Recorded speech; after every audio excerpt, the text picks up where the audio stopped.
کہ جو شخص عید کی نماز کے بعد صدقہ فطر دے گا وہ پھر عام صدقہ ہوگا, وہ ایکسٹراڈنری ثواب پھر اس کو نہیں ملے گا.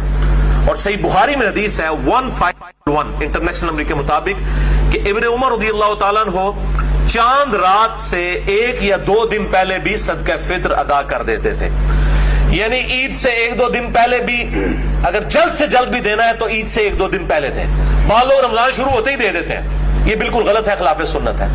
بالکل آخری دنوں میں عید کا چاند نظر آنے سے 1-2 دن پہلے صدقہ فطر دیا جائے, اور بہتر یہ ہے کہ عید کے لیے جاتے وقت دیا جائے. اور ضروری نہیں کہ آپ نے مسجد میں دینا ہے, کسی بھی غریب کو دے سکتے ہیں, کسی بھی مسکین کو دے سکتے ہیں. اس میں کوئی قید نہیں ہے کہ آپ نے مسجد والوں کو دینا ہے. مسجد والوں کے پاس الحمدللہ اللہ کا دیا ہوا بہت کچھ ہے, اور وہ ان کی گاڑیوں کا پیٹرول اور ان کے جو باڈی گارڈ ہیں ان کے 2-2 کلو کے ایک وقت کے گوشت کے اوپر خرچ ہونا ہے, کسی غریب پہ نہیں ہونا. تو بہتر یہ ہے کہ آپ کے جو رشتہ دار غریب ہیں سب سے زیادہ حق ان پر ہے آپ کا, کہ وہ آپ پر حق رکھتے ہیں کہ آپ ان کو جو ہے وہ اللہ کی راہ میں جو صدقہ اور خیرات کرتے ہیں وہ ان کو دیں, جن کو آپ جانتے بھی ہیں کہ یہ انہوں نے لاؤ گے تو لگ بھی جائے گا انشاءاللہ تعالی. تو یہ اس میں ابن عمر کہتے ہیں 1 سا کھجور اور 1 سا جو. یہ سا کیا ہے یہ میں انشاءاللہ بعد میں بریف کرتا ہوں. دوسری حدیث بھی بخاری اور مسلم دونوں میں ہے, مشکات میں 1816.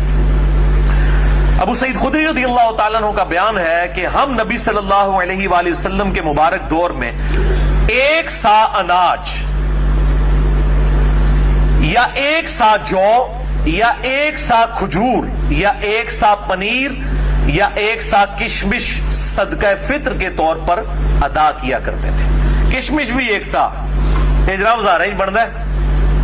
یہ سا کیا ہے؟ یہ ایک میجرمنٹ کا انسٹرومنٹ تھا جس کو آپ سمجھ لیں جس طرح آج کل ایک لیٹر کا ماپ ہوتا ہے نا, دودھ ناپ کے دیتے ہیں, وہ ایک خاص برتن ہوتا ہے. اس طرح ایک ٹوپا, ایک سمجھ لیں لکڑی کا بنا ہوا ایک برتن حجاز کے اندر, مکہ مدینہ میں باقی جگہ پہ بھی استعمال ہوتا تھا, اسے سا کہتے تھے.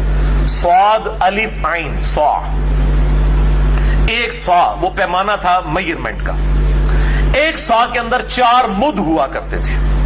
جس طرح آپ سمجھ لیں آج کل 1 کلو گرام میں 4 پاؤ ہوتے ہیں, 4 پاؤ مل کے 1 کلو گرام بنتا ہے. اس وقت 4 مد مل کے 1 سا بنتا تھا. تو یہ وہ مد ہے. 1 سا میں 4 مد ہوئے, میم دال مد. آج کی ڈیٹ میں 1 سا جو ہے وہ 234 تولہ بنتا ہے. تولہ پوری دنیا کے اندر استعمال ہو رہا ہے. 1 تولہ جو ہے وہ 11.664 11.664 گرام کے برابر ہوتا ہے 1 تولہ. تو 1 تولے کو آپ ضرب دیں 234 کے ساتھ, ایک جو تولے کے ایکویلنٹ گرام بنے ہیں, یعنی 11.664 کو ضرب دیں 234 کے ساتھ. یہ 1 سا آج کی ڈیٹ میں یعنی 3 جون 2017 جو اب ہمارا پیمانہ چل رہا ہے, 1 سا جو ہے یہ 2730 گرام بنتا ہے. 2730 گرام 2730 گرامز. یہ تقریباً آپ سمجھ لیں اس کو راؤنڈ آف کریں تو 3 کلو بن جاتا ہے. 3 کلو گرام یعنی 3000 پورا ہوتا تو یہ 3 کلو بن جاتا. تو آج کی ڈیٹ میں ایگزیکٹ اگر بات کریں گے تو 1 سا جو ہے وہ 2730 گرام ہے, اور اگر راؤنڈ آف کریں تو تقریباً 3 کلو گندم یا جو یا 3 کلو کھجور. اب کھجور ہی جو اچھی کھجور ہے وہ 200-250 روپے کلو ہے, تو 200 روپے کلو بھی لگائیں تو 600 بنتا ہے.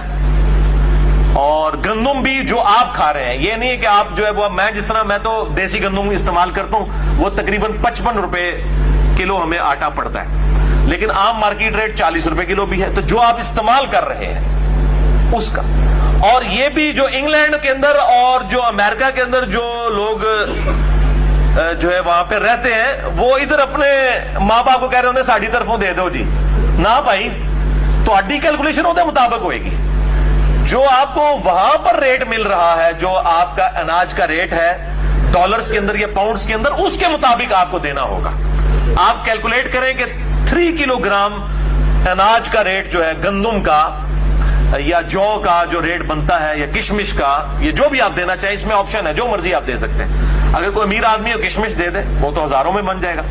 میں اپنی بات کرتا ہوں کہ میں تو مر جانا گوارا کروں گا. میں اگر کسی کو یعنی راشن دے رہا ہوں اور اس کی ویڈیو میں فیس بک پہ چڑھاتا ہوں تو مجھے بتائیں اس کی عزت نفس کا کیا ہوگا.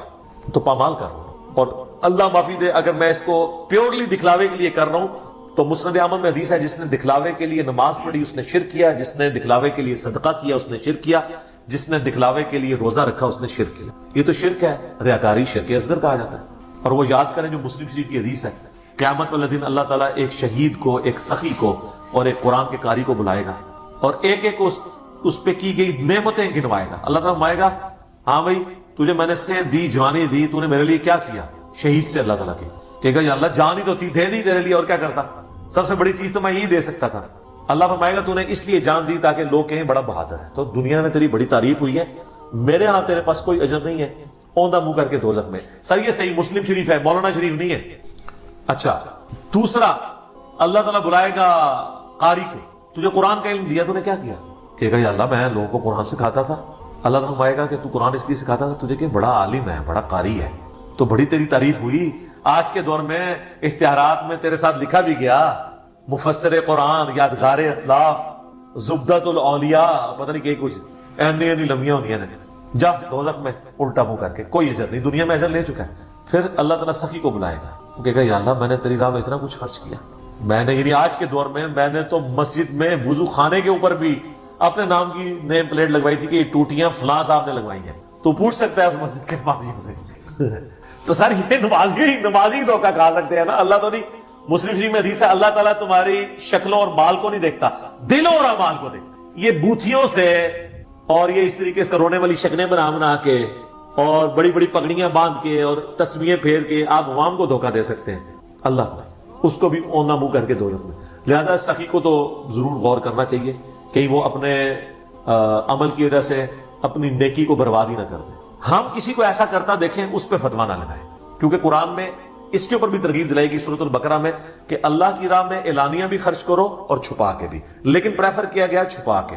جو بخاری مسلم دونوں میں حدیث ہے کہ 7 لوگوں کو اللہ کا سایہ، اس کے عرش کا سایہ نصیب ہوگا، ان میں سے ایک شخص وہ ہے جو دائیں ہاتھ سے صدقہ کرے اور بائیں کو خبر نہ ہو، ایک عادل حکمران بھی ہے، ایک وہ ہے جس کا دل مسجد میں اٹک رہا ہو، ایک وہ ہے جو خوف خدا کی وجہ سے روئے، اس کی آنکھوں میں آنسو آ جائے، ایک وہ ہے جسے خوبصورت حسن نسل والی عورت برائی کی طرف مائل کرے اور وہ کہ مجھے اللہ کا خوف مانے ہے، تو اس میں ایک شخص وہ ہے جو دائیں ہاتھ سے صدقہ کرے اور بائیں کو خبر نہ ہو۔ تو میرا خیال ہے جو اپنا آخرت میں سیو کرنا چاہتا ہے اپنا ثواب، تو اس کو تو حد الامکان بچنا چاہیے۔ بعض کا جس طرح پرائم منسٹر ہے یا چیف منسٹر ہے، ان بیچاروں کی مجبوری بھی ہے کہ یہ تھوڑا سا فوٹو سیشن کروائے تاکہ عوام کو پتہ چلے واقعی دے رہے، خالی کہانیاں نہیں کرا رہے، کیونکہ یہ جو مرضی کہنا، ان لوگوں کی جو کریڈیبلٹی اتنی لوز ہو چکی ہوئی ہے کہ لوگ ایون فوٹو سیشن دیکھ کے بھی ماننے کے لیے تیار نہیں ہے۔ وہ کہیں گے انہوں نے اپنے کو دیا اور یہ وقتی دور میں پکڑایا، بعد میں واپس لے لیا ہوگا۔ یہ آپ دیکھ لیں، یعنی اس لیول تک بد اعتمادی ہے ہماری عوام کی اپنے حکمرانوں کے اوپر، تو اس کے لیے ان کو کروانا پڑ جاتا ہے۔ میرا خیال ہے یہ نہ کروائیں، اللہ سے اجر لینا ہے تو یہ کام نہ کریں۔ اچھا ایک اور مسئلہ بھی آج کل ہے، وہ کراچی میں ایک شیعہ تنظیم ہے، انہوں نے نام لیے بغیر، کیونکہ ہم بالکل اسپیسیفک نہیں، تو انہوں نے کافی اچھا ایک کام NGO بنائی ہوئی ہے لوگوں کو، غریبوں کو راشن تقسیم کرنے کی۔ وہ 2 بریلوی مولانا حضرات تھے یا داڑیوں والے تھے کو پریکٹسنگ، وہ چلے گئے، انہوں نے کہا باقی صاحب کے پاس تو ہم جاتے ہیں کچھ نہیں ملا، آپ پہلے ہیں جنہوں نے واقعی ہمیں کچھ راشن دیا ہے، تو انہوں نے ان کی ویڈیو بنا لی یہ بتانے کے لیے کہ ہم واقعی کام کر رہے ہیں، اور وہ ظاہر جسٹیفائی ہے۔ دیکھیں جو NGOs ہیں نا، انہوں نے آپ سے چندہ لینا ہے، وہ اگر ویڈیو بنائیں گے، آپ عیدی والے ویڈیو بنائیں گے، شوکت خانم والے، الخدمت والے جو جماعت اسلامی کی ہے، یہ ویڈیو بنائیں گے تو آپ کو قائل کریں گے نا کہ آپ ان کو چندہ دیں، لیکن گورنمنٹ کو تو ویڈیو بنانے کی ضرورت نہیں ہے نا۔ گورنمنٹ نے تو آپ کی چمڑی اتار کے بھی آپ کا پیٹرول میں سے 1 لیٹر کے اوپر 50 روپے ٹیکس کاٹ لینا، تو گورنمنٹ کو نہیں کرنا چاہیے، لیکن NGOs نے تو آپ کو قائل کرنا ہے کہ ہم لگا رہے ہیں تو ہمیں دیں، ٹھیک ہے، ان کا تو حق بنتا ہے۔ تو انہوں نے ویڈیو بنائی ہے، وہ ویڈیو جیسی نیٹ پہ آئی، وہ ان کے فرقے کے بڑے مولانا حضرات نے وہ دیکھ لی، انہوں نے کہا جناب یہ تو کھانا ہی حرام ہے، تو دوسرا فرقہ ہے۔ پھر کچھ دیر بعد ہی ان کی اپنی ویڈیو آ گئی نیٹ کے اوپر، بڑی معصوم سی شکل بنا کے کہ ہمیں بڑے علماء نے بتایا، علماء تانوں پٹھی گلے پڑھان گے، تانوں آپے اور ٹھڈ بھر کے کھاندے نے، تانوں بھوکا مارن گے۔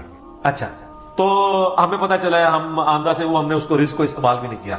اچھا میں کہتا ہوں یہ اپنے انہی علماء سے پوچھیں کہ وہ ہمیں قرآن پہ حلف رکھ کے دیں کہ وہ جو ان کے چندہ باکس میں چندہ ڈلتا ہے وہ صرف ان کے فرقے کے لوگوں کا ہوتا ہے، یا ان کو جو زکات اور صدقات دینے آتے ہیں وہ پہلے ریکنفرم کرتے ہیں یہ ہمارے فرقے کا ہے، اور صرف فرقے کا نہیں، اس کے بعد یہ بھی کنفرم کرتے ہیں کہ یہ حرام کا یا حلال کا ہے۔ میں تک نہ، خود سارے حرام خور ہیں ان کے بقول، یہ تو کہتے ہیں دوسرے فرقے کا ہوا تو اس کا مال لگانا حرام، کوئی بینک کی نوکری کر رہا ہے اس کا مال لینا حرام، کوئی سودی کاروبار کر رہا ہے، ٹھیک ہے بالکل ٹھیک ہے، ہم بھی کہتے ہیں کہ سودی کاروبار والے کا نہ لے۔ کبھی انہوں نے پوچھا؟ اگر آپ کہتے ہیں نہیں پوچھتے ہیں تو سر آپ کوئی بندہ دے کے 1 لاکھ کا چیک دے کے بھیجیں کسی مفتی اعظم کو, تو آپ دیکھیں وہاں کیا ہوتا ہے. اچھا بعض جو ہے نا وہ اپنے علماء کے پیروں کے واقعات سناتے ہیں. میرے بیٹھے ہیں جی بندہ 5 لاکھ کا چیک لے کے آیا, اے جناب مفتی صاحب کو کیا رکھ, وہ بھائی 5 لاکھ تو کیا ہوتا ہے, روزہ 5 لاکھ خرچ کرتا ہے, ادھر سے 5 روپے انہوں نے سوٹ دیتے ہیں, وہ سوٹنے کا مطلب ہے 50 لاکھ لیا. ایک یہ مطلب, دوسرا یہ مطلب ہے کہ تیرا 5 مہینے کا لینا ہے, میں تو کروڑوں پڑے ہوئے ہیں. وہ اس کے ذریعے نا اعتماد بٹھاتے ہیں. اب جس کے 5 واپس ہوئے نا وہیں پر 10 لے کے آئے گا کہ حضرت صاحب تو بالکل بے پرواہ ہے. حالانکہ یہ نہیں نظر آتا کہ حضرت صاحب سے پوچھا جائے کہ حضرت صاحب آپ کی تنخواہ کتنی ہے. امام مسجد ہوں گے تو 10,000, خطیب ہوں گے تو 25,000. تو انہوں نے تو ہونڈا سیوک رکھی ہوئی ہے, ساتھ ڈرائیور بھی رکھا ہوا ہے, اور ان کے جو آپ کپڑے دیکھیں گے تو وہ سادہ نہیں آپ کو نظر آئیں گے, اور گرمیوں میں وہ ناردرن ایریا میں اپنی گرمیاں گزارنے بھی جاتے ہیں, تو وہ کہاں سے میٹ ہو رہا ہے, آپ کے چندوں سے. تو یہ بڑے ہوشیار ہوتے ہیں, ان کی ایکٹنگ کمال ہے. میں کہتا ہوں جی یہ دانش کی موت کو پیچھے چھوڑتے ہیں, سیدھی سی بات ہے, اور دیکھ رہے ہیں لوگوں کو رلانے میں کامیاب ہے یہ. تو یہ انہوں نے اس طریقے سے جو ریاکاری والا عنصر شروع کیا بیچ میں, یہ بالکل غلط ہے. سورۃ البقرہ میں اللہ تعالیٰ نے, آپ سورۃ البقرہ کے بالکل اینڈ پہ چلے جائیں نا, تو انفاق فی سبیل اللہ یعنی اللہ کی راہ میں خرچ کرنا, اس کے اوپر اتنا زیادہ زور ہے, یعنی مسلسل 2-3 رکوعوں کے اندر. سورۃ البقرہ آیت نمبر ہے 274, الذین ينفقون اموالهم باللیل والنہار, وہ لوگ اہل ایمان کی اللہ نے نشانی بتائی ہے جو اللہ کی راہ میں مال خرچ کرتے ہیں رات میں بھی اور دن میں بھی, سرا وعلانیہ, چھپا کر بھی اور اعلانیہ بھی. فلہم اجرہم عند ربہم, ایسے لوگوں کا اللہ کے حضور اجر پکا ہے. ولا خوف علیہم ولا هم یحزنون, ایسے لوگوں کو قیامت والے دن نہ کوئی خوف ہوگا نہ کوئی غم. اس کے بعد سود کے بارے میں آیات ہیں کہ اللہ نے اس کو حرام کیا ہے, اور پھر اللہ تعالیٰ نے اس چیز کو ایڈریس کیا ہے کہ اے اہل ایمان, تم جو اپنی نیکی ہے اس کو لوگوں پر احسان جتا کر ختم نہ کر دو. یہ ہے آیت نمبر 264, یا ایھا الذین آمنوا لا تبطلوا صدقاتکم بالمن والاذی, اے اہل ایمان باطل نہ کر لو اپنا اللہ کی راہ میں خرچ کرنا, بالمن والاذی, احسان جتا کر اور کسی کو اذیت دے کے. اذیت یہ ہے کہ دینے کے بعد کہ میں نے اس وقت تیرا یہ کیا تھا نا, اب اس کے اوپر کیا ورڈنگ آ رہی ہے, کالذی ينفق مالہ رئاء الناس ولا یؤمن باللہ والیوم الآخر.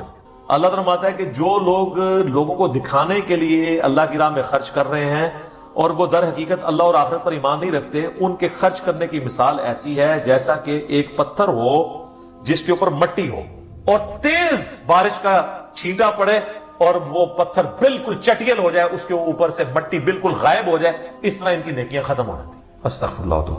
اس کے بعد پھر اللہ تعالیٰ نے آگے جا کے ایک اور مثال دی ہے کہ یا پھر مثال ایسی ہے کہ تمہارا کوئی ایسا باغ ہے جو کھجوروں اور انگوروں کا ہے, اس کے نیچے نہر بھی بہ رہی ہے, وہاں پہ پھل بھی لگتے ہیں, اور یہ تمہارا ذریعہ معاش ہے, اور تمہاری موت کا وقت بھی قریب ہے, اور تمہارے چھوٹے چھوٹے بچے بھی ہیں, اور تمہیں ان کی فکر بھی لگی ہوئی ہے کہ اچانک کہیں سے آگ کا بگولا آئے اور وہ سارا باغ تمہارا برباد ہو جائے, تو جو تمہیں اس وقت غم ہوگا.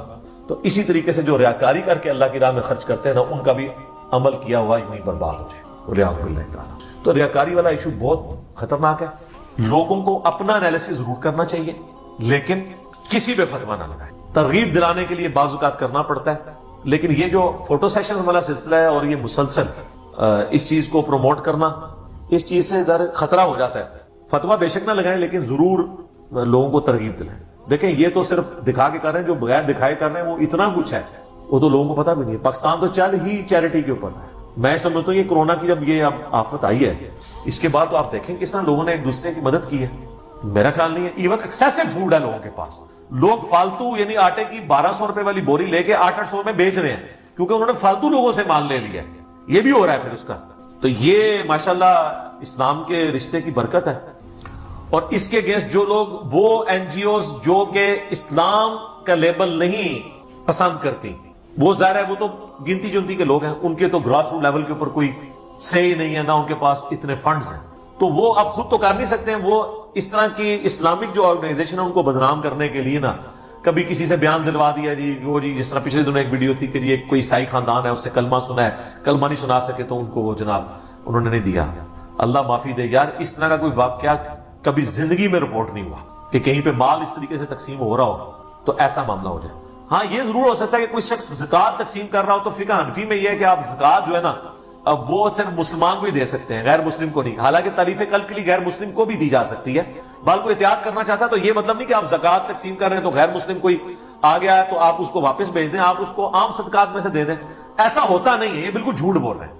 ابھی کئی ایک دسترخوان پاکستان میں چل رہے ہیں تو وہ آپ سے پوچھتے تو نہیں آپ کا مذہب کون سا ہے، لیکن یہ لوگ چونکہ اب ان اسلامی تنظیموں کا وہ سارے داڑیوں والے ہیں، نماز پڑھنے والے ہیں، اللہ رسول کا نام لینے والے ہیں، اب ان کا مقابلہ تو یہ کر نہیں سکتے، ان کو ہوگا کہ یار پبلک میں ایک ریلیجن اوپر جائے گا اور ہم لوگ جو صرف وہ عورت مارچ ہی کر سکتے ہیں، ٹھیک ہے جی، اور عورت مارچ کرنے والے تو وہی لوگ ہیں جو لوگ مطلب اس وقت ایئر کنڈیشن کمروں میں بیٹھے ہیں، وہ تو یہ گرمی کھا ہی نہیں سکتے، وہ تو وہاں پہ جا نہیں سکتے، ان کو تو ڈر لگا رہتا ہے کہ ہمیں نہ کہیں سے کوئی جراثیم لگ جائے، وہ کیسے عوامی ہو سکتے ہیں؟ تو وہ پھر نہ اس طرح کی ویڈیوز بنا کے ان کو بدنام کرتے ہیں۔ بل اوورآل ایک دفعہ پھر پاکستانی نیشن نے اور پاکستان کی تمام مکاتب فکر کی تمام مذہبی جماعتوں نے، ان کی این جی اوز نے یہ ثابت کیا ہے کہ اس وقت بھی پاکستان میں ماشاءاللہ اسلام کے نام کے اوپر لوگ لاکھوں نہیں، کروڑوں نہیں، اربوں روپیہ لٹانے کے لیے تیار ہیں، الحمدللہ۔ اور جناب ایک ایک گلی میں لاکھوں روپیہ تقسیم ہو رہا ہے، یہ اربوں کا فگر اسی لیے بن رہا ہے، ایک ایک گلی میں لاکھوں روپیہ تقسیم ہو رہا ہے، تو ایک شہر میں تو آپ کروڑوں میں بن جاتا ہے، اور ملکی لیول پہ دیکھیں اربوں میں چیریٹی ہو رہی ہے۔ وآت المال على حبه ذوي القربى واليتامى والمساکین وابن السبیل، اور مال خرچ کرنا اس کی محبت میں اپنے قریبی رشتہ داروں پر، یتیموں پر، مساکین پر اور مسافروں پر، والسائلین وفی الرقاب، اور جو غلام آزاد کرنے کے لیے اور مانگنے والوں کے لیے، جو لوگ آ جائیں خود مانگنے کے لیے ان پر خرچ کرنا، اور گردنیں چھڑانے کے لیے، غلام آزاد کرنے کے لیے۔ اچھا، اب یہ جو علی حبی ہی ہے نا، اس میں ہا کی ضمیر اللہ کی طرف بھی جا سکتی ہے کہ اللہ کی محبت میں کوئی شخص مال خرچ کرے اپنے رشتہ داروں پر، یتیموں پر، مسکینوں پر، مسافروں پر، اور سوال کرنے والے اور غلام چھڑانے کے لیے۔ اور ہاں کی ضمیر جو ہے وہ مال پہ بھی جا سکتی ہے کہ مال کی محبت کے باوجود اس کی محبت میں، مال کی محبت میں ہوتے ہوئے بھی مال خرچ کرنے کے لیے تیار ہو جائے، یعنی دل میں تو ہر ایک بندے کے مال کی محبت ہے نا، اس محبت کی پرواہ نہ کرے، جو مال کے ساتھ اس کا شغف ہے، مال سے محبت رکھنے کے باوجود مال اللہ کی راہ میں دے دے، تو کیا وہ ثابت کرے گا کہ مجھے اللہ کی محبت جو ہے وہ مال کی محبت سے بڑھ کر ہے؟ اب ترتیب اللہ تعالیٰ نے لگائی ہے ایسی جو پنچ کرنے والی ہے۔ سب سے پہلے رشتہ داروں کا نمبر، کیونکہ رشتہ داروں کو دینا یہ سب سے مشکل کام ہے۔ رشتہ داروں کو پھلتا پھولتا دیکھنا یہ شیطان نہیں برداشت کرنے دیتا۔ جتنا جیلسی فیکٹر ہے وہ رشتہ داروں کے ساتھ ہوتا ہے۔ یہ جتنے تعویذ دھاگے بھی آپ سنتے ہیں لوگ کرواتے ہیں، وہ رشتہ دار کرواتے ہیں۔ باہر کے لوگوں کو کیا ضرورت ہے کسی سے جیلسی کرنے کی یا حسد کرنے کی؟ رشتہ دار، اسی لیے انسان رشتہ داروں کو اگنور بھی کر رہا ہوتا ہے۔ تو اللہ تعالیٰ نے پہلی ضرب یہ لگائی ہے کہ سب سے پہلے رشتہ داروں کا حق ہے۔ اچھا، رشتہ داروں میں یہ کوئی نہ سمجھے کہ میرے کزنز جو ہیں یا میرے ماموں خالو، نہیں، سب سے پہلے رشتہ دار آپ کے بیوی، بچے، ماں باپ، بہن بھائی ہیں، اس کے بعد باقی رشتہ دار ہیں۔ لوگ اکثر پوچھ رہے ہوتے ہیں جی وہ زکوٰۃ دینی ہے، بہن میری بیوہ دے دیں، بھائی اس سے زیادہ کوئی حقدار ہی نہیں ہے، اس کا تو کوئی کمانے والا نہیں، بھائی کو دے دیں، بالکل دے سکتے ہیں، سب سے زیادہ حقدار وہ لوگ ہیں۔ اس کے بعد یتیم، ظاہر ہے یتیموں کا کوئی سرپرست نہیں ہے، مشکل ہے ان کے لیے زندگی گزارنا۔ مساکین جو بالکل غربت کی، جس کو آپ کہتے ہیں نا کہ وہ سطح غربت سے نیچے کی زندگی گزار رہے ہیں، اور مسافر، اور سائلین جو ہیں واقعی جو مانگنے والے ہیں۔ اب وہ مانگنے والا پروفیشنل نہ ہو، وہ ظاہر آج کی ڈیٹ میں ذرا مشکل ہوتا ہے جج کرنا ایک عام بندے کے لیے۔ جو لوگ تھوڑے سے یعنی اس ایشو کے ساتھ وابستہ ہیں، یا جو آپ سمجھ لیں مارکیٹ کے اندر بیٹھے ہیں، وہ تو روزانہ شکلیں دیکھ دیکھ کے ان کو پتہ چل گیا ہوتا ہے کہ یہ تو روزانہ مانگنے آتے ہیں، تو ایسے لوگوں کو تو اسلام کہتا ہے آپ نے ڈسکریج کرنا ہے، پروفیشنل بیگرز کو ڈسکریج کرنا ہے۔ ڈسکریج کرنے کا مطلب نہیں ہے کہ ان کو صلواتیں سنانی ہے، بلکہ وہ آگے جائے گا، بنی اسرائیل میں آ جائے گا کہ تم نے جھڑکنا نہیں، اگر کسی کو نہیں دینا تو اس کو جھڑکو مت، بلکہ احسن طریقے سے بات کو ٹال دو۔ کوئی شخص کہتا ہے روٹی کھانی ہے تو روٹی کھلا دیں اس کو، بجائے روٹی کے پیسے دینے کے، تاکہ کم از کم یہ کنفرم ہو جائے کہ اس نے روٹی کھانے کے لیے مانگے۔ وفر رقاب، اور غلام آزاد کرنے کے لیے۔ غلام آزاد کرنے میں تو اس وقت غلامی کا ایک دور تھا، تو اللہ تعالیٰ نے اس چیز کو انکریج کیا کہ غلام کو آزاد کرنے کا اتنا ثواب ہے، حتیٰ کہ آپ دیکھیں گے ہماری کئی ایک عبادات کے کفارے کے طور پر غلام آزاد کرنے کی بات ہوئی ہے. روزہ توڑ لیا تو غلام آزاد کرو. قتل خطا ہو گیا کسی سے، جان بوجھ کے نہیں، ایکسیڈنٹل، وہ بھی ایک غلام آزاد کرے گا. دیت تو علیحدہ دے گا، غلام بھی الگ سے آزاد کرے گا. اسی طریقے سے قسم توڑ دیا، اس کا کفارہ بھی ہے، ایک غلام آزاد کرے گا. اس چیز نے آہستہ آہستہ غلامی والا سسٹم دنیا سے ایلیمنیٹ کر دیا. آج کے دور میں آپ اس کی ماڈرن فارم لے سکتے ہیں، مقروض کی گردن چھڑانا. وہ بھی آلموسٹ غلام ہو چکا ہوتا ہے. اگر کوئی واقعی جینون کیس آپ کے سامنے ہے اور آپ کو اللہ تعالیٰ نے استطاعت دی ہے تو آپ بجائے یہ کہ 1000 بندوں میں اپنی زکوٰۃ تقسیم کرتے رہیں، کسی ایک بندے کو ایک بار اس کی گردن آزاد کروا دیں اس طرح کے قرض سے، تاکہ وہ سٹیبل ہو سکے. بشرطے کہ وہ سٹیبل ہو، یہ نہ ہو کہ وہ گردن چھڑا کے اور جا کے آگے قرضہ لے لے. ایسے لوگ بھی ہوتے ہیں. کئی لوگ ہیں یعنی ان کو آپ تھوڑا سا کاروبار سیٹ کر کے دیں تو وہ چیزیں بیچ کے پھر کسی اور کے پاس جا کے مانگنا شروع کر دیتے ہیں، اور وہ پروفیشنل بیگرز ہوتے ہیں. ان چیزوں کو بھی دیکھنے کی ضرورت ہوتی ہے. اچھا، اب اللہ تعالیٰ نے ایمانیات کے بعد اعمال کا 2 ہی چیزیں ہیں نا، ایمان اور عمل. ایمانیات ہیں اور عمل صالح. اللہ تعالیٰ فرما رہا ہے سورۃ الفرقان میں کہ جہنم تھوڑی دیر رہنے کے لیے بھی بری جگہ ہے اور مستقل قیام کے لیے بھی انتہائی بری جگہ ہے. اللہم اجرنا من النار، آمین. سورۃ الاحزاب کی آیت نمبر 72 میں انسان کو ظالم اور جاہل کیوں کہا گیا جبکہ اس نے اللہ کی امانت کو اٹھایا. یہ قرآن پاک لٹریچر کی زبان میں بات کرتا ہے. تو بیسیکلی اس کو اگر آپ انگریزی میں ٹرانسلیٹ کریں نا، کہ اللہ تعالیٰ یہ کہنا چاہ رہا ہے کہ انسان نے اس آفر کو انڈر ایسٹیمیٹ کر لیا، کہ اسے اندازہ نہیں تھا کہ یہ کہنا تو آسان ہے کہ جو کچھ بھی ہے تیرے محبوب کی امت میں ہے، غلامی رسول میں موت بھی قبول ہے، لیکن پریکٹیکلی جب قربانی دینے کی باری آئے تو ایسا ہوگا نہیں. یہ ان معنوں میں کہا گیا ہے. کیونکہ آپ آگے دیکھیں پھر اللہ تعالیٰ نے فرمایا یہ اس لیے ہوا تاکہ اللہ تعالیٰ اہل ایمان کو جزا دے گا اور کافروں اور منافقین کے لیے عذاب والا معاملہ فرمائے گا. تو اللہ تعالیٰ پھر بعد میں انسان کی تعریف بھی تو کر رہا ہے نا. تو لہٰذا ان دونوں چیزوں کو اکٹھا سمجھیں کہ اللہ تعالیٰ نے جو کہا کہ یہ ظالم تھا، جاہل تھا، مراد یہ کہ اسے اندازہ نہیں تھا. جاہل سے مراد آپ یہ سمجھ لیں جیسے جس کو کسی چیز کی سنگینی کا علم نہ ہو، اسے کہا جاتا ہے جاہل. ظالم اس اعتبار سے کہ خود اس نے اپنے لیے ایک ظلم والا معاملہ کر لیا کہ اسے پتہ ہی نہیں تھا کہ میں یہ جو کچھ کرنے جا رہا ہوں اس کا اینڈ رزلٹ کیا نکلے گا. اپنے اوپر ظلم خود ہی کر لیا. اس نے آفر قبول کی تو اب اسے آفر نبھانی پڑے گی. اس کا قطعاً یہ مقصد نہیں تھا کہ اللہ تعالیٰ کہ ڈیوائن پلان کے کو خلاف یہ بات ہو گئی ہے. اللہ بھی تو یہی چاہتا تھا. سورۃ البقرہ میں آیا کہ میں زمین میں اپنا ایک خلیفہ بھیجنے والا ہوں. تو یہ تو اللہ تعالیٰ نے ڈیسائیڈ کر دیا ہوا تھا کہ زمین میں خلیفہ بھیجنا ہے. اس کے لیے کوئی بھی ایک معاملہ ہونا تھا، وہ اللہ تعالیٰ کی حکمت تھی. تو یہ ان معنوں میں ہے. اور اگر کوئی یہ کہے کہ مجھے تو یاد ہی نہیں ہے کہ میں نے کوئی اللہ تعالیٰ سے اس قسم کا عہد کیا تھا، ہماری انسٹنکٹ کے اندر یہ عہد موجود ہے، اس کو چھوڑ دیں. آج بھی کسی انسان کو یہ آفر کی جائے کہ تم نے چند سال کی زندگی خدا کو دینی ہے، پھر ہمیشہ کی زندگی کی کامیابیاں تمہارا مقدر ہوں گی، جس میں نہ تمہیں موت آئے گی، نہ کبھی بدحال ہوگے، نہ کبھی بوڑھے ہوگے، نہ کوئی غم پہنچے گا، حتیٰ کہ جو تم خواہش کرو گے وہ تمہیں ملے گا. دنیا میں تو انسان کوشش کر کے لیتا ہے تو اس کے لیے اپنی زندگی گنوا دیتا ہے، اور آخرت میں صرف خواہش کر کے مل جائے گا. تو ہر بندہ یہ آفر قبول کرنے کے لیے تیار ہے. اگر آپ کو یقین نہیں آتا تو میں آپ کو مثال دے دیتا ہوں. اگر کسی شخص کو یہ آفر دی جائے کہ جو شخص لاہور سے لے کر جہلم تک ریل کار میں 3 گھنٹے کا سفر کھڑے ہو کر کرے گا، جہلم پہنچتے ہی اس کی پوری زندگی کا خرچہ گورنمنٹ آف پاکستان اٹھائے گی. اس کے بچوں کا خرچہ، اس کی فیملی کی ساری ضروریات، اس کا مکان، سکولنگ، سب کچھ مرتے دم تک گورنمنٹ کے ذمہ ہے. تو کیا خیال ہے پورا لاہور جہلم نہیں پہنچ جائے گا؟ وہ کہیں گے 3 گھنٹے بس، پھر پوری زندگی کے لیے آسانی. آپ ذرا دنیا کی 60 سال کی زندگی کو صرف قیامت کے دن سے کمپیئر کریں تو 3 منٹ بنتا ہے. 50,000 سال کا دن ہے. جنت کی تو میں بات ہی نہیں کر رہا، وہ تو مسلم شریف میں حدیث ہے کہ جنت کی زندگی اور دنیا کی زندگی کو کمپیئر کیا جائے تو ایسے ہی ہے جیسے کوئی شخص انگلی ڈبوئے سمندر میں، سمندر کا پانی جو انگلی کے ساتھ لگے گا وہ دنیا کی زندگی ہے، اور سمندر انفینٹ آخرت کی زندگی ہے. مسلم شریف میں حدیث نہیں آتی کہ دنیا میں جس شخص نے مفلسی کی زندگی گزاری ہوگی لیکن حلال و حرام کی تمیز کی ہوگی، اللہ کا تابع فرمان رہا اللہ تعالیٰ قیامت کے دن فرشتوں سے کہے گا ذرا ایک پھیرا اسے جنت کا لگواؤ نا. فرشتے اسے لے کے جنت میں جائیں گے. جب واپس آئے گا اللہ تعالیٰ پوچھے گا ہاں بھائی کوئی دنیا میں تکلیف دیکھی؟ وہ کہے گا اللہ تیری عزت کی قسم میں نے دنیا میں کوئی تکلیف نہیں دیکھی.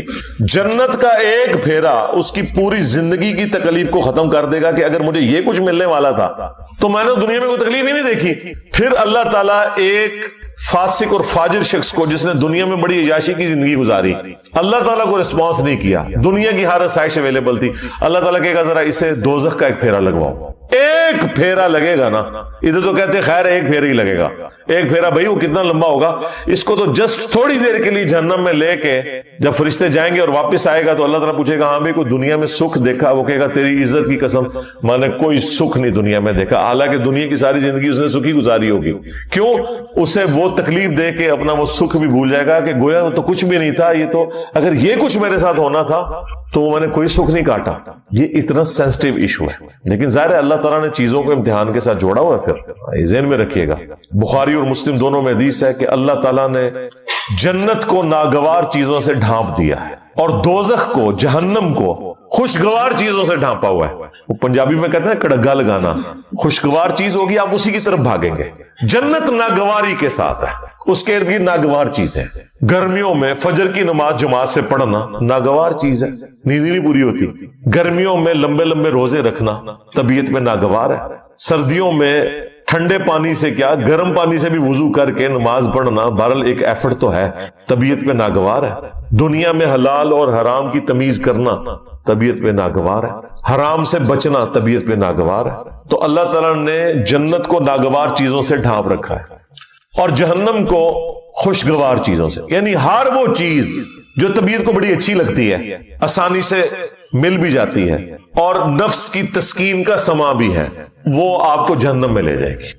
تو دیکھ لیں اسی کو سپورٹو وہ حدیث ہے جامع ترمذی میں، ابو داؤد کے اندر، سنن نسائی کے اندر، ابن ماجہ کے اندر، کہ جب اللہ تعالیٰ نے جنت کو پیدا کیا تو حضرت جبرائیل سے کہا کہ ایک دفعہ ذرا جنت دیکھ کر آؤ. جب وہ دیکھ کے آئے تو اللہ تعالیٰ فرمایا ہاں بھائی جبرائیل کیا دیکھا؟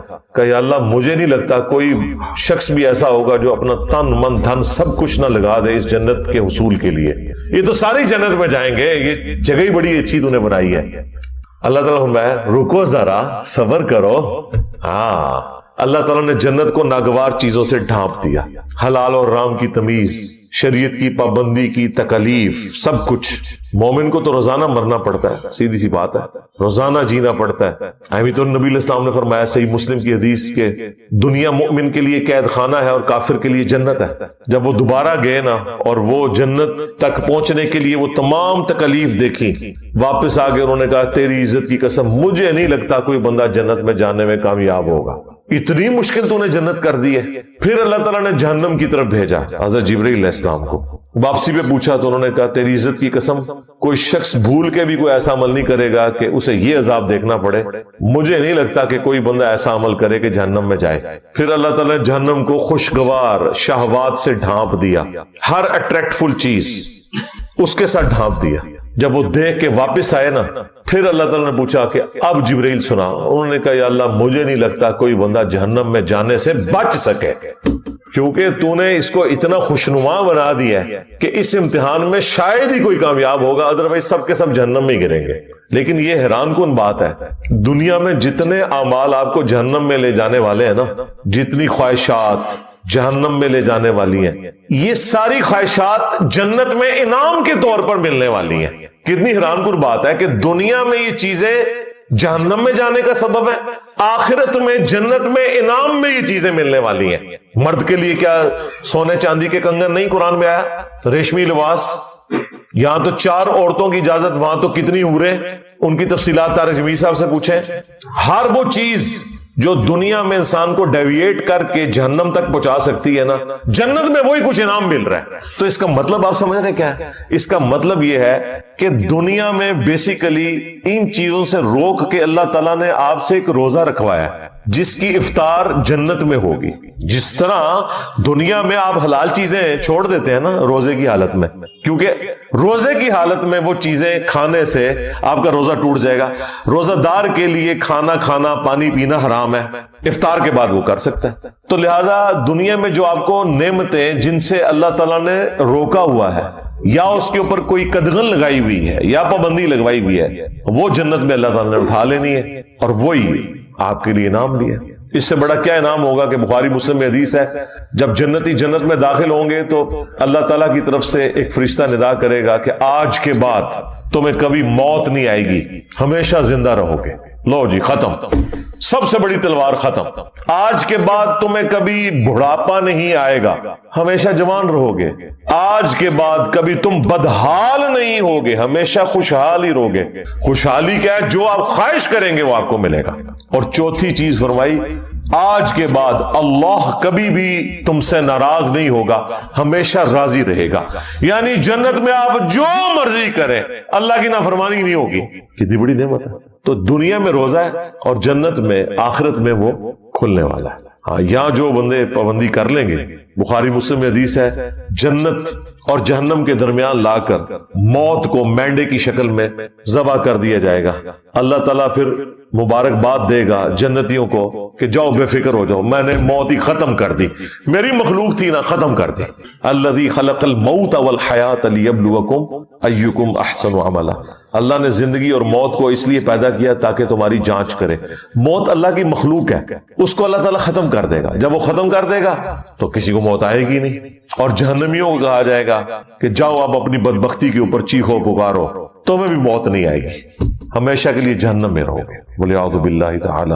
اللہم اجرنا من النار، اللہم انا نسألک جنت الفردوس مع النبیین والصدیقین والشہداء والصالحین.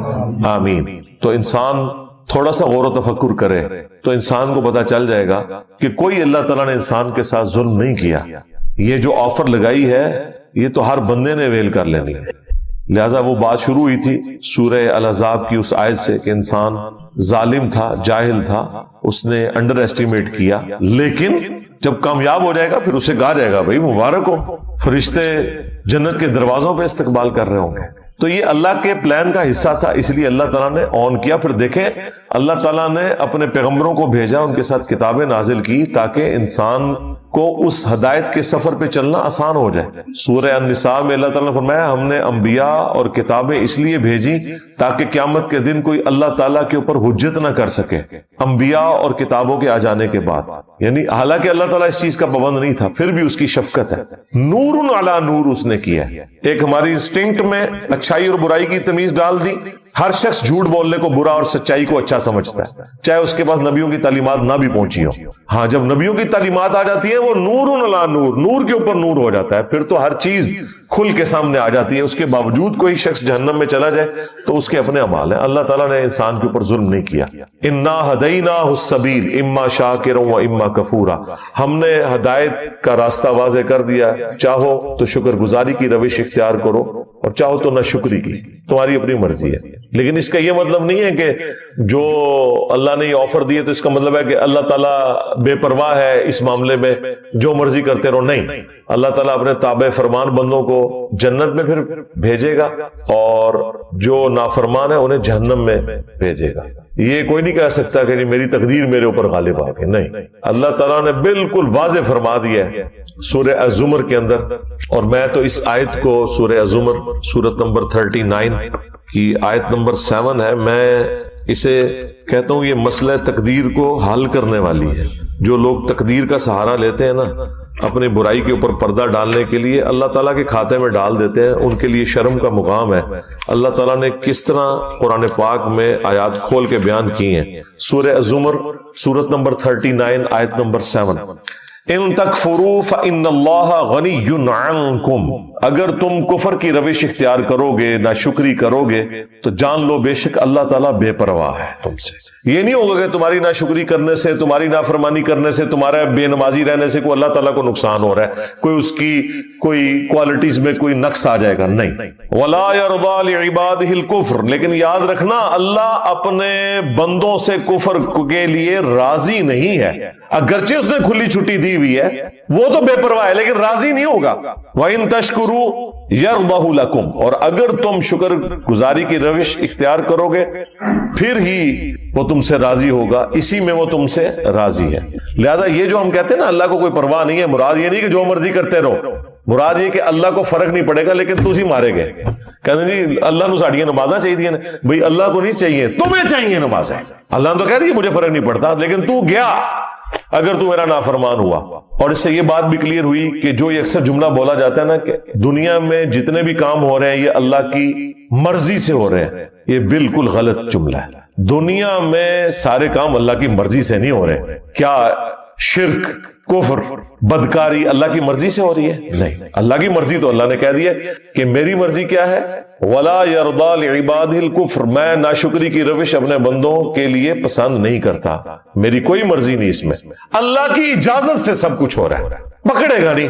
جس نے اذان کی آواز میں مسجد میں جانا جائے، جس نے نہیں جانا اس کے پاؤں زمین میں نہیں دھسیں گے، اجازت ہے، جو مرضی کرو، لیکن آخرت میں پکڑ لے گا۔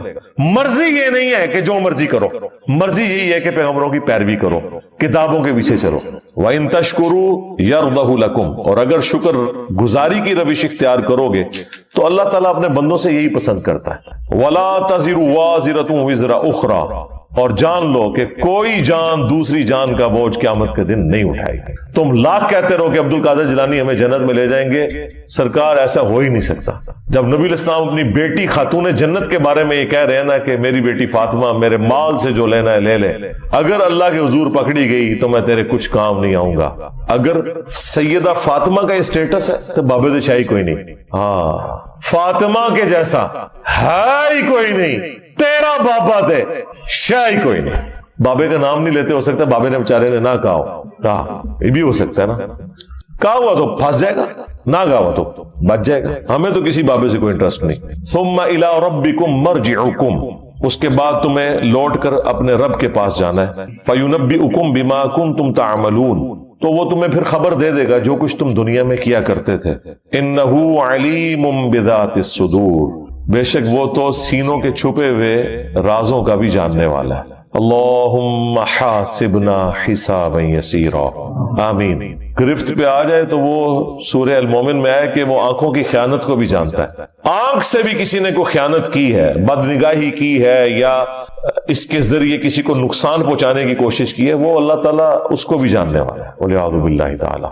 تو یہ معاملہ بالکل کلیئر ہے۔ پھر ایک اور آیت ہے مسئلہ تقدیر کے حوالے سے، وہ بھی کمال ہے، سورہ طٰہٰ، اس میں اللہ تعالیٰ نے اینڈ پہ جا کے اس حوالے سے عقیدہ کلیئر کیا ہے۔ جو ان لوگوں کا یہ وتیرہ بن چکا ہے نا کہ ہر چیز تقدیر کے اوپر ڈالتے ہیں، وہ اللہ تعالیٰ نے سٹیٹس کلیئر کر دیا ہے۔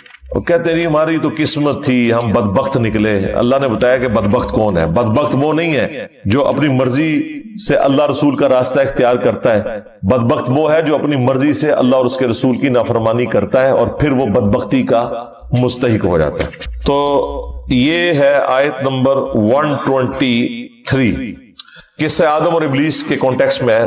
قَالَ اهْبِطَا مِنْهَا جَمِيعًا، اللہ تعالیٰ نے آدم اور حوا سے فرمایا ہے کہ تم اب سب کے سب زمین پر اتر جاؤ۔ سب کے سب سے مراد ہے کہ تم بھی اور تمہاری اولاد جو ہونے والی ہے۔ بَعْضُكُمْ لِبَعْضٍ عَدُوٌّ، تم میں سے بعض کا دشمن ہوگا، ظاہر ہے شیاطین بھی دشمن، انسان بھی انسانوں کے دشمن، یہ سارا معاملہ چلے گا۔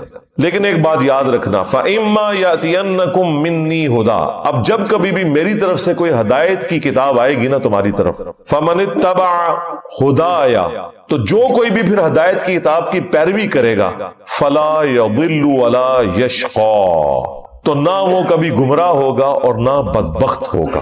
یہ دیکھ لیں، اللہ تعالیٰ فرما رہا ہے جو کتابوں کی، انبیاء کی پیروی کرے گا، نہ وہ بدبخت ہوگا نہ گمراہ ہوگا. اس کو وائس ورثہ کر لیں.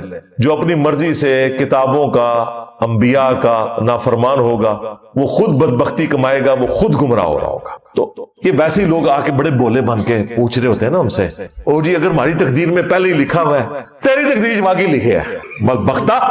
ہاں آج اگر گورنمنٹ اناؤنسمنٹ کرے نا کہ فجر کی نماز جو جماعت سے پڑھے گا فی فجر کی نماز $1000 دیے جائیں گے اسے، سب تو بڑا بدبخت لے آؤ، وہ بھی بدبخت نہیں ہوئے گا. اپنی مرضی سے سب کچھ کر رہا ہوتا ہے انسان، خام خواہ وہ تقدیر کا سہارا لے رہا ہوتا ہے اپنے آپ کو سیٹسفائی کرنے کے لیے، کبوتر کی طرح آنکھیں بند کر لیتا ہے. ایسا بالکل نہیں ہوتا، ایسا تو نہیں ہوتا، ایسا تو نہیں ہوتا. یہ پتا ہوتا ہے کہ ایسا نہیں ہوتا. اپنے دنیاوی معاملات کے اندر کوئی شخص بھی تقدیر کے اوپر معاملات کو نہیں ڈالتا. جیسے ہی دین پہ چلنے کی باری آتی ہے تو کبھی تقدیر غالب آ جاتی ہے، کبھی کوئی اور مسئلہ غالب آ جاتا ہے، پھر کہتے ہیں دعا کرو جی اللہ تعالیٰ توفیق دے. بے توفیق کیا، تم تو توفیق ملنی نہیں. کوشش کرو پھر دعا کوئی فائدہ دے گی. ادروائز اگر کوئی شخص خود بدبختی پہ اترا ہوا ہے اسے تو پیغمبر کی دعا کوئی نفع نہیں دے سکتی اگر کوئی شخص خود سویا ہوا ہے. ہاں انک لا تہدی من احببت ولکن اللہ یہدی من یشاء.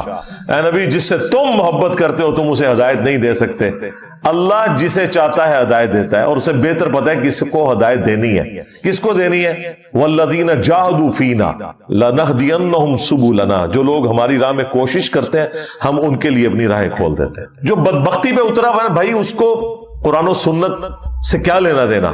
جو سیریس ہوگا وہ پہنچ جائے گا.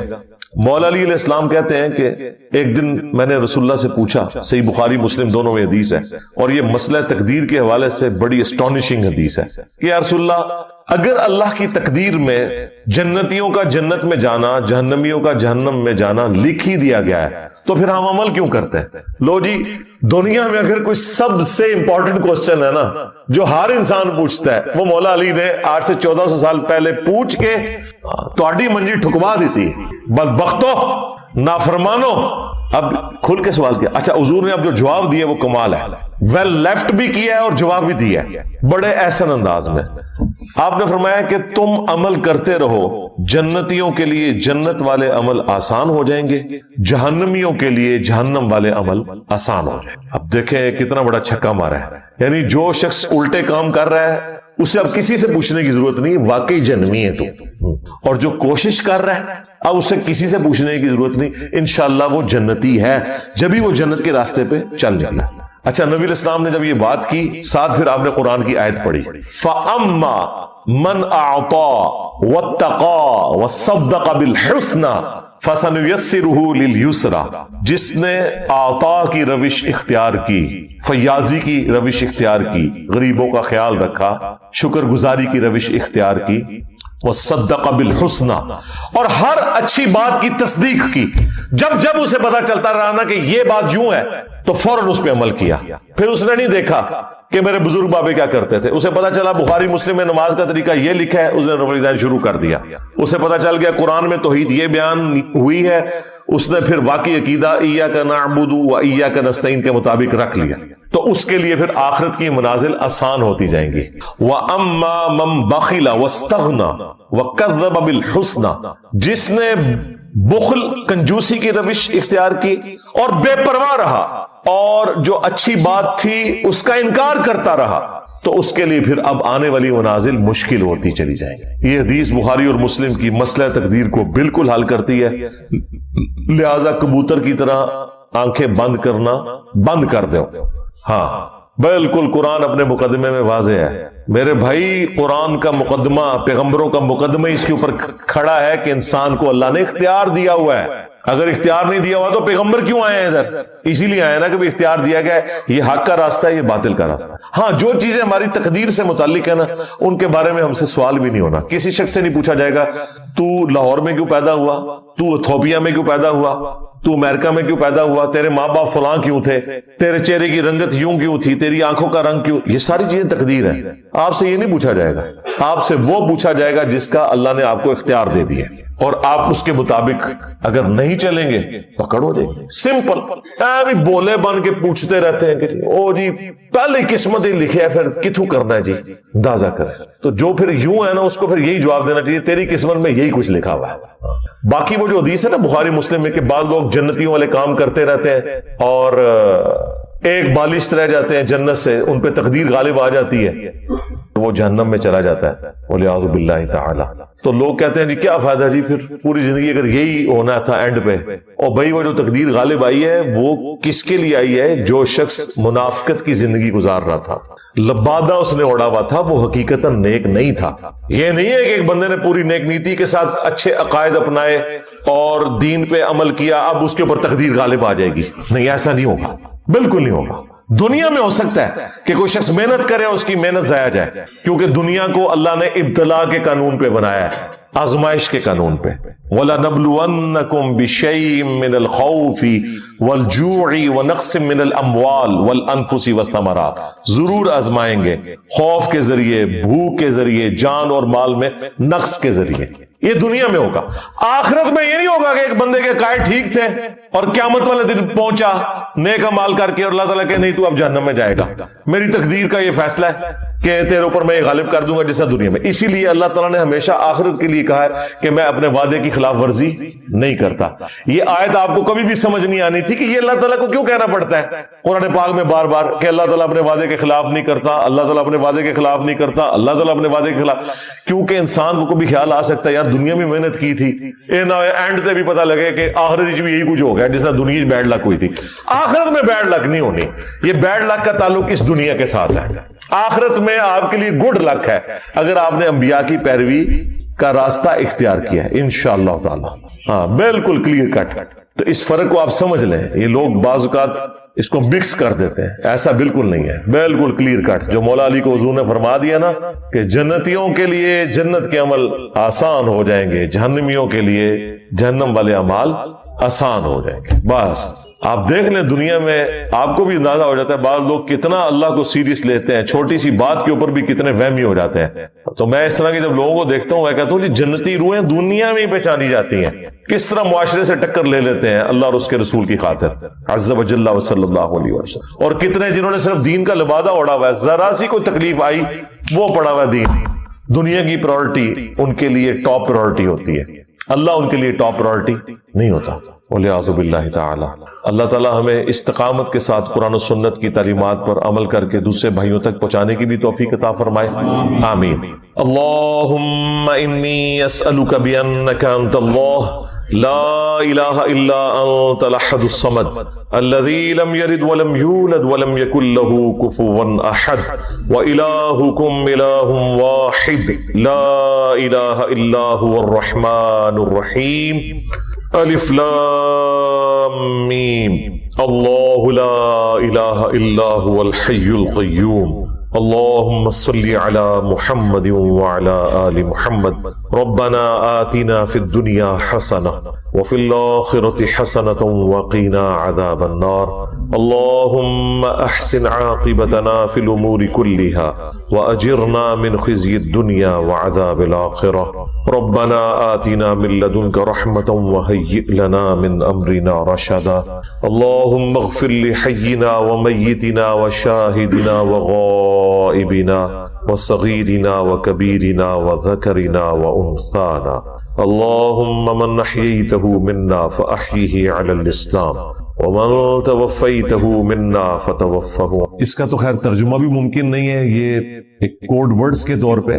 بعض چیزیں ایسی ہیں جن کا عربی لنگوسٹک میں ترجمہ موجود بھی ہے، اس کے باوجود وہ متشابہات ہیں، ان کی تفصیلات ہمیں نہیں پتا. جس طرح کہ اللہ تعالیٰ کی صفات کا ذکر ہے، اللہ کا ہاتھ، اللہ کی آنکھیں. اب یہ جو گفتگو ہے یہ لٹریچر کی زبان میں بھی ہو سکتی ہے کہ اس سے مراد قدرت لیا گیا ہو، یا اس سے مراد اللہ تعالیٰ کی وہ کوالٹیز ہیں جن کی تفصیلات ہمیں نہیں پتا.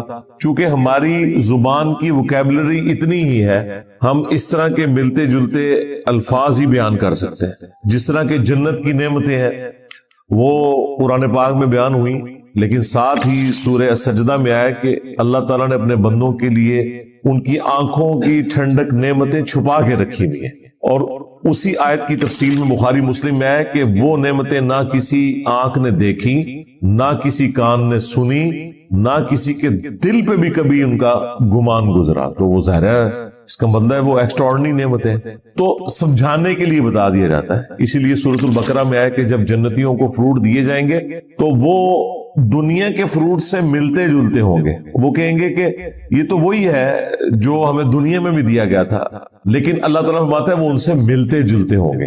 وہ تو جب کھائیں گے تو پتا چلے گا نا کہ اس میں بہت بڑا فرق ہے. مثلا ایک دیسی آم کا ذائقہ ہے، انور ٹور بھی دیکھنے میں دیسی آم کی طرح ہے، لیکن ذائقے میں زمین و آسمان کا فرق ہے.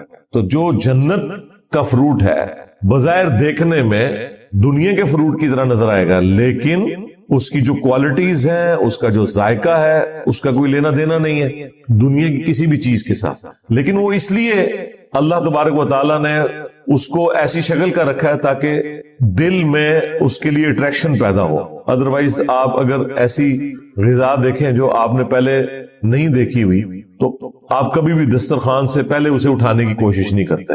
کوشش وہی ہوتی ہے جو چیز آپ کو پسند ہے، آپ کی دیکھی بھالی ہے، اسی کو آپ پہلے کھانے کے لیے استعمال کریں. اس لیے جنتیوں کو بھی ابتداً اس طرح کے فروٹ دیے جائیں گے جو دنیا کے فروٹ سے ملتے جلتے ہوں گے. اس میں آگے چل کے آئے گا انار، انگور، لیکن آپ نے قطعاً یہ نہیں سمجھنا کہ یہ اس طرح کے انار اور انگور ہوں گے.